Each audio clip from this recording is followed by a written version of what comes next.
Ni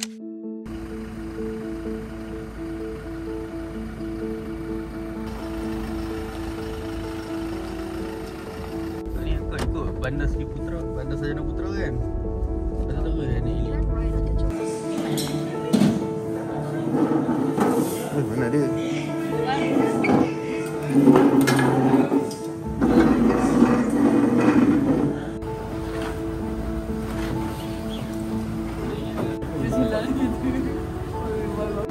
Selamat berbagi semua. Saya apa ni, kita nak tidur je ni.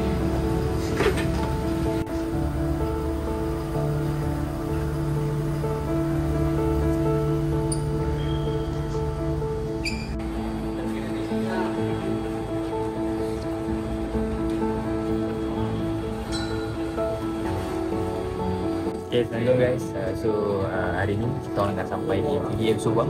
Jadi kita berlepas ke Sabah untuk misi Bantuan Banjir Yayasan Foundation. Jadi nantikan update semasa daripada kami.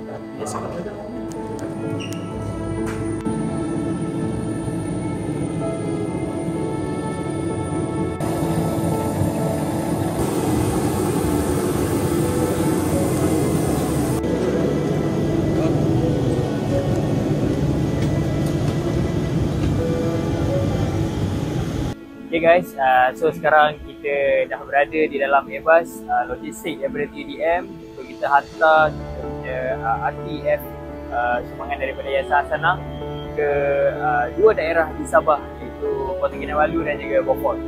Jadi jom kita tengok macam mana kita menjalankan misi. Let's go.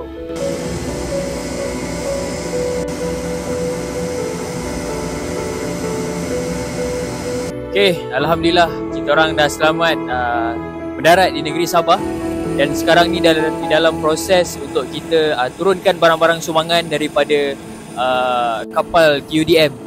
Jadi inilah dia kita punya proses pemunggahan sebelum kita regroup dan juga teruskan misi kita untuk menyampaikan bantuan tersebut.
Assalamualaikum dan juga salam sejahtera. Waalaikumsalam. Pertama sekali terima kasih daripada saya wakil daripada Yayasan Foundation kepada Rela Negeri Sabah kerana menyambut baik kami daripada Terminal 2 Kargo tadi sampai ke sini. Jadi misi kita bermula pada esok hari ini dan untuk Rela logistik yang terlibat adalah Polri. Okey. Tapi air ada.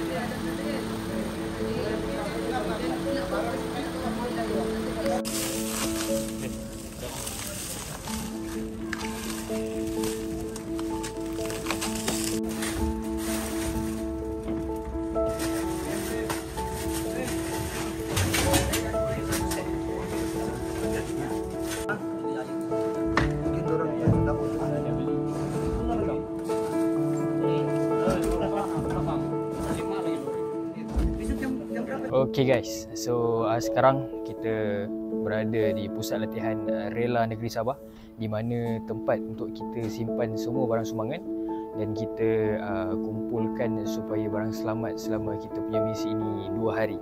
Jadi kita punya JLOP pun telah bersedia untuk kita loading untuk misi kita yang pertama pada hari esok di Beaufort. Jadi nanti akan update semasa.